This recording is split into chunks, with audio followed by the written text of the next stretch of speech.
Hi everybody, I'm just going to review what I covered in class about how to use Kurzweil writing tools. So I'm going to open up Kurzweil right now.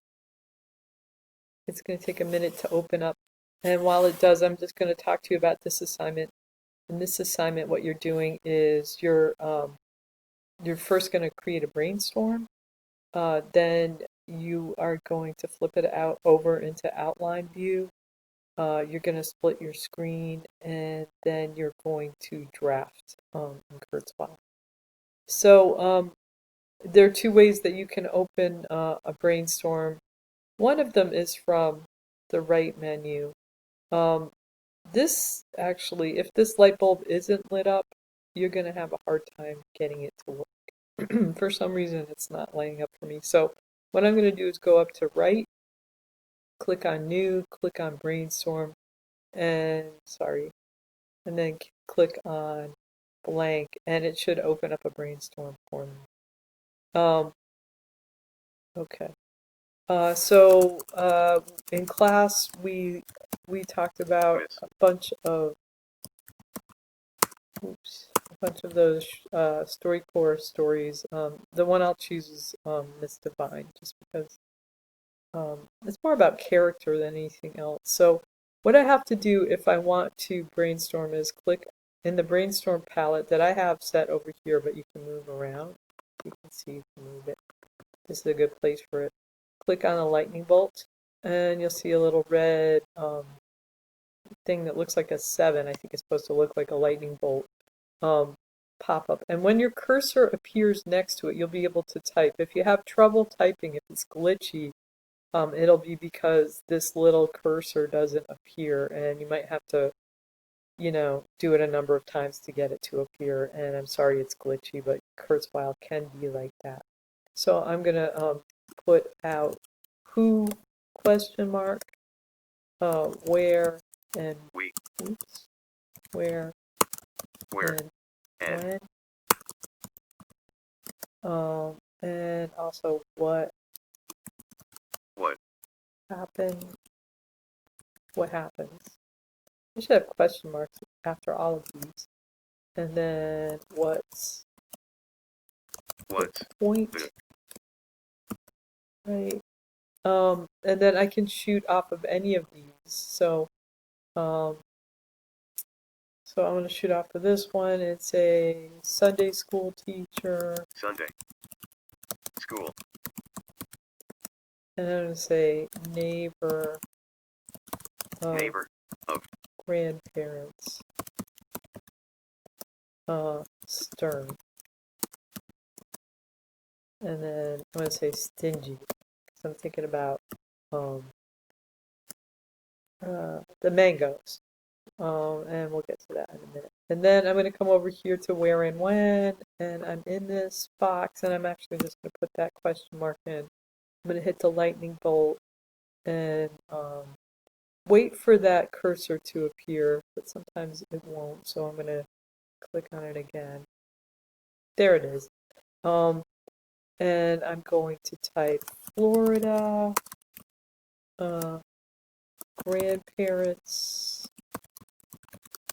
house, and I'm going to put 1950s question mark, because these seem like the people telling the story seem like they might be older now, and they're 50s or 60s or older. They're talking about another time. And then I'm going to go over here to this, back to the brainstorm palette, and I'm going to click on this 4-square box to arrange it. And it's too big now, so I'm going to reduce the size. I'm going to go minus, minus, until I can see everything. I want you to see, I'm not going to go through the whole story because I want you guys to do that, but what I want you to see now is that if you want to see this in outline view and work on it from there, you can click on this. It says document view. And you can add things from here.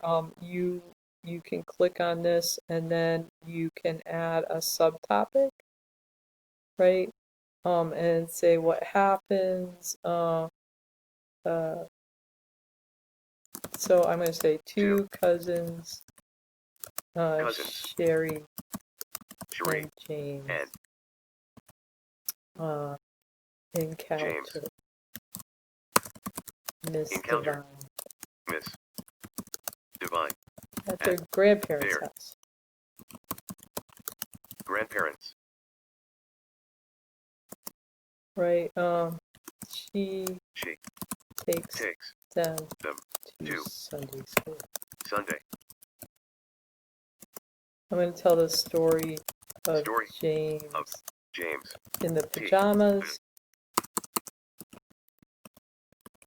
I'm going to tell the story of Story of Sherry Cherie and and the braids.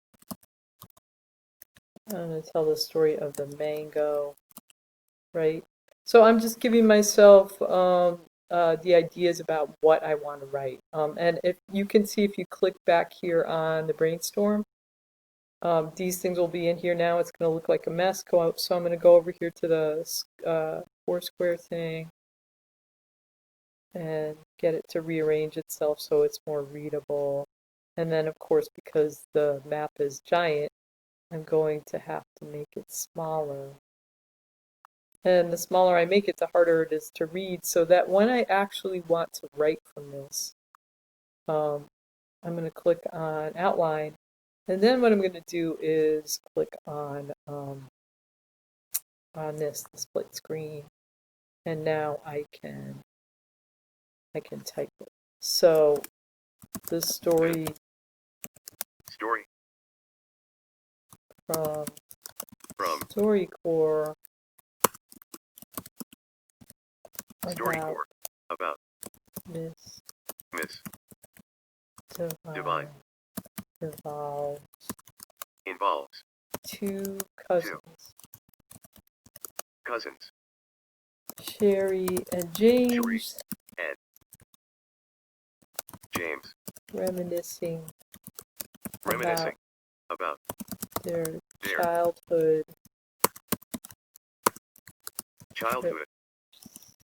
trips their grandparents' their house, grandparents' house, where they encountered an old lady named Miss Divine. Divine. The story from StoryCorps about Miss Divine involves two cousins Cherie and James reminiscing about their childhood trips to their grandparents' house where they encountered an old lady named Miss Divine. And I'm going to add in Florida here because I want to make sure I get that detail in. Florida.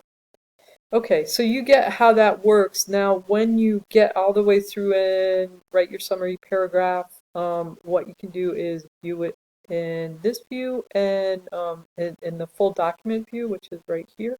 And then you would go to audio options, make sure that you're on self-paced and sentence, and you would proofread it and listen for errors. The story from StoryCorps about Miss Divine involves two cousins Cherie and James reminiscing about their childhood trips to their grandparents' house in Florida where they encountered an old lady named Miss Divine. Okay, so there's actually nothing wrong with that sentence, but I would probably break that into two sentences just because it's a really long sentence. Anyway, this is how you use the tools, the writing tools in Kurzweil. I'm asking you guys to do the same thing, and we'll do it again on Friday when we go on an art tour of the campus. So you can look at this again if you're not sure what you need to do. I'm going to make sure you know how to do this, so you have this as one of your choices for incorporating tech into your writing process. All right, I hope it's helpful.